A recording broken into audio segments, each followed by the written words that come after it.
بسم اللہ الرحمن الرحیم۔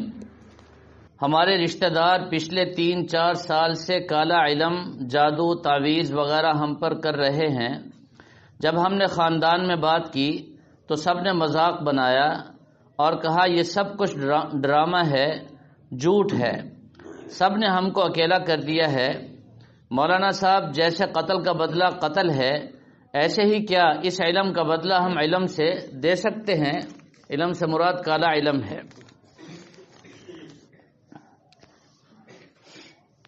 یہ بڑا اہم سوال ہے۔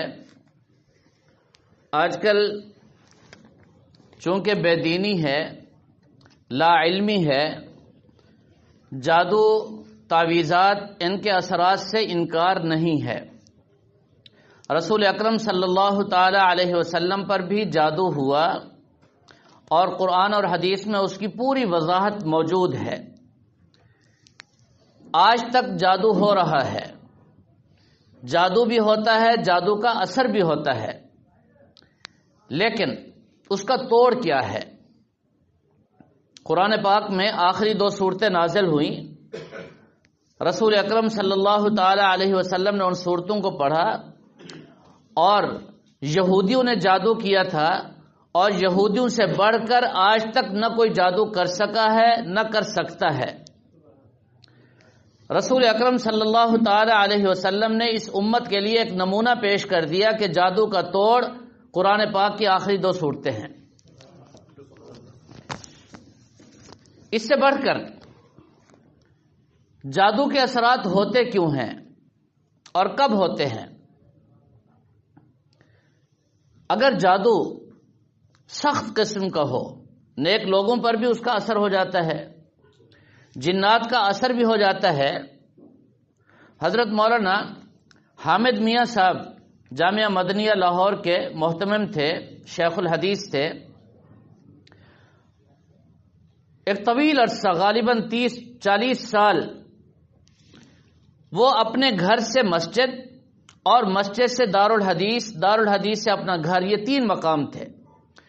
ان 3 مقامات کے علاوہ کہیں بھی ایک قدم اٹھاتے تو فرماتے کہ آگ بھڑک جاتی ہے اور مجھے تکلیف دیتی ہے۔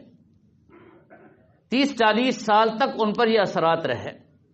ہو جاتا ہے، نیک لوگوں پر بھی ہوتا ہے، لیکن اس کا اصل علاج یہی ہے کہ ہم نماز کی پابندی کریں، زکوٰۃ وقت پر ادا کریں، روزہ رکھیں، ہمیشہ سچ بولیں، جھوٹ سے ہمیشہ بچیں، غیبت نہ کریں اور کسی کو ایذا اور تکلیف نہ پہنچائیں، اور زیادہ سے زیادہ نیکیاں کریں، تمام گناہوں سے بچیں۔ اب یقین جانیں، آپ اپنے سر سے لے کر پاؤں تک پرسکون اور خوشگوار زندگی بسر کریں گے، کسی چیز کا آپ پر کوئی اثر نہیں ہوگا۔ جو اثرات ہونے والے ہیں وہ سب زائل ہو جائیں گے۔ آج اصل جادو سے بڑھ کر ہمارے اوپر جس کا جادو چل رہا ہے وہ یہ ہے، اس کا جادو بڑا سخت ہے۔ ٹھیک، اس کے علاوہ آج کل کتنی چمک دمک اور سکرینیں آ گئیں جن کو دیکھ دیکھ کر ہمارے دماغ خراب ہو جاتے ہیں، ہمارے عقیدے برباد ہو جاتے ہیں، ہماری سوچ، ہماری فکر، ہمارے جذبات، ہمارے احساسات، ان سب کا جنازہ نکل جاتا ہے۔ ان چیزوں پر بھی ہمیں ہمیشہ نظر رکھنی چاہیے۔ اور یاد رکھیں، قرآن پاک میں اللہ تعالیٰ نے فرما دیا ما اصابکم من مصیبت فبما کسبت ایدیکم، جو بھی مصیبت آتی ہے وہ گناہ کی وجہ سے آتی ہے۔ ہاں، میرے اندر گناہ کوئی نہ رہے، گناہ ہوا فوراً توبہ، گناہ ہوا فوراً توبہ۔ اب اس کے بعد بھی اگر کوئی تکلیف ہے تو پھر اس کا مطلب ہے جادو ہے۔ جادو کو دوسرے نمبر پر رکھیں، آپ جنات کے اثرات کو دوسرے تیسرے نمبر پر رکھیں۔ سب سے پہلا جو مجھ پر اثر ہے، جس کی وجہ سے میں تکلیف میں اور پریشانی میں ہوں، وہ میرا گناہ ہے۔ گھر میں بیوی موجود ہے، نماز نہیں ہے، 14-15 سال کی بیٹی، بیٹے موجود ہیں، نماز نہیں ہے، اور کبھی کہا بھی نہیں جاتا۔ تو اس کے کتنے برے اثرات ہیں۔ ایک نماز نہ پڑھنا، گھر میں ایک بے نماز ہو، اس کی لعنت کتنا خطرناک اور کتنا زیادہ ہے، کبھی ہم نے سوچا اس کو؟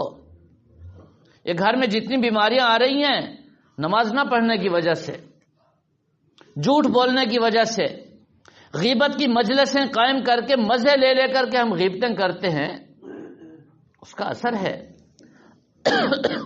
اور یہ بھائی لکھتے ہیں جس طرح قتل کا بدلہ قتل ہے، تو اسی طرح کالے جادو کا بدلہ کالا جادو۔ یاد رکھیں، جادو کرنے والا حرام کا مرتکب ہے، اور بعض دفعہ تو ایسا ہوتا ہے کہ دائرہ ایمان سے بھی خالی ہو جاتا ہے، وہ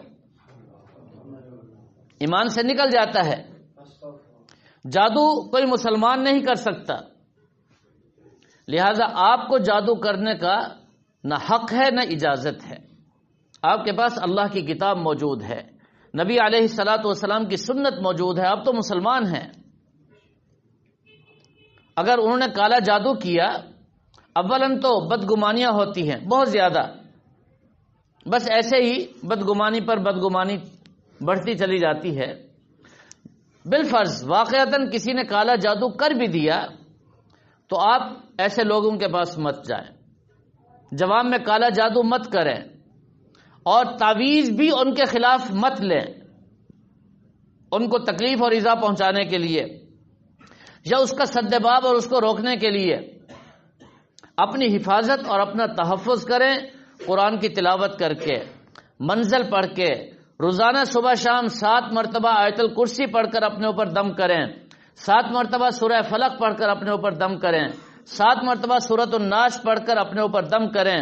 اور پھر ایک نسخہ آپ کو میں بتاتا ہوں، اس کو ہمیشہ یاد رکھیں، ہر فرض نماز کے بعد 3 مرتبہ بسم اللہ الرحمن الرحیم 3 مرتبہ پڑھیں، اور 7 مرتبہ اعوذ بعزت اللہ وقدرتہ من شر ما اجد واحاذر۔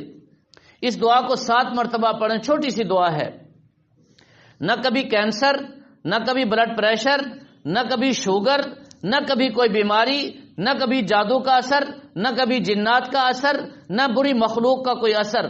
آپ تمام برے اثرات سے ہمیشہ ہمیشہ کے لیے محفوظ ہو جائیں گے، بشرطے کہ نماز کو صحیح آداب کے ساتھ پڑھیں، اور سلام پھیرنے کے بعد 3 مرتبہ بسم اللہ اور 7 مرتبہ یہ دعا جو حدیث پاک میں آ گئی ہے اس کو پڑھیں۔ ہمارے ایک بزرگ نے فرمایا ہے کہ شروع سے میرا یہ معمول ہے، 80 82 90 سال میری عمر ہو گئی ہے، اور آج تک الحمدللہ مجھے کوئی بیماری نہیں ہے، کوئی تکلیف نہیں۔ ان دعاؤں میں برکتیں ہیں، ان ڈاکٹروں کے ہاتھ میں کچھ بھی نہیں ہے، ان دعاؤں میں جو اللہ نے تاثیر رکھی ہے۔ یہ دعائیں پڑھیں، اللہ تعالیٰ عافیت اور خیر کا معاملہ فرمائیں گے انشاءاللہ۔